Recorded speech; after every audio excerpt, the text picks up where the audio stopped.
Hi everyone, I'm Josh and welcome to Josh Wright Piano TV.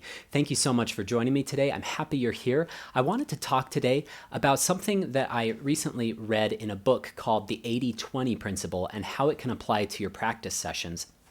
Basically, the 80-20 principle says that 80% of outputs or results are directly correlated to 20% of inputs. And he specifically in the book says it doesn't have to be a perfect 80-20. It could be 90-10. It could be 99-1. It could be 70-30. He's said, but rarely do we see in life 50-50.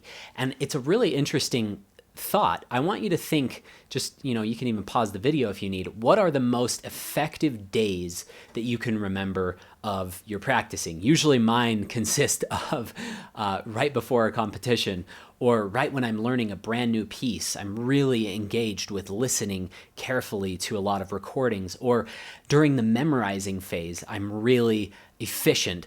Sometimes between those different phases of like the initial stages of learning or the memorizing or preparing it for a competition or concert or just for my own personal pleasure, I just want to be able to play this piece well, we can kind of take our foot off the gas a little bit and get lazy. We just start playing through things. Of course, it's very good to experiment. Your practice doesn't need to be 10 times on line 3 and then I've got to do my rhythms and I've got to do my accent exercise and I've got to do add-on and all of these fancy methods that we've talked about on this channel. Sometimes you just need some time and space to experiment. But think of the times where you're most efficient. And those times for me are what I mentioned before, especially when I'm memorizing. I notice that I have to be 100% engaged when I'm memorizing. And I find that if I memorize a little too soon, like if I'm trying to memorize on day one, sometimes things don't feel good enough in my hands for that to be a very successful endeavor. But I also notice I can get lazy and I can just put off memorizing and say, oh, let me just play through it again. Oh, let me start memorizing at the end of the week.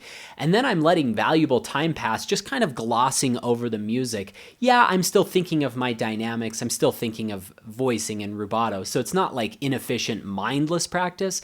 But if I was to really put my feet to the fire, or whatever that saying is, and force myself to start memorizing a little bit sooner, get out of my comfort zone, well, that yields some of the greatest results, because as soon as my pieces are memorized, you are free from being kind of chained to the score, and you start experimenting, at least I do, in a more free and liberated way, and then your pieces become more imaginative and more magical, and you start getting the results quicker. So that 80-20 principle, think about that in your own practice. What are those few inputs that you do? What are those practice methods that you might hate doing or that are very tedious, but they yield the greatest results? And just start doing more of those. You can apply this principle to anything in life. If you're working too much at something and all of the joy in your life is being stripped out because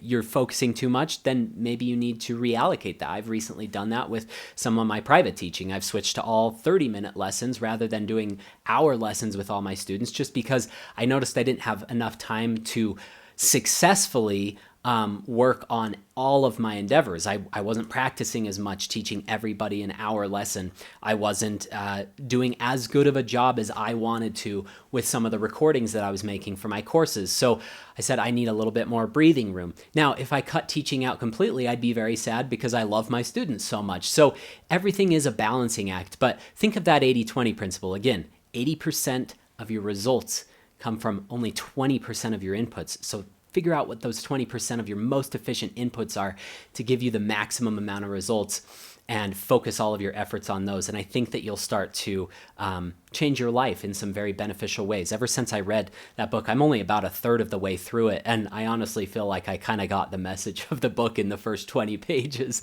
But I made some changes and it's been very beneficial, so I hope this can help you in your piano studies as well. If any of you have any questions, my email is josh@joshwrightpiano.com. I'm unable to answer all of my emails, but I do my best, especially if they're short, quick questions. questions to answer as many as I can, so thanks for your understanding with that.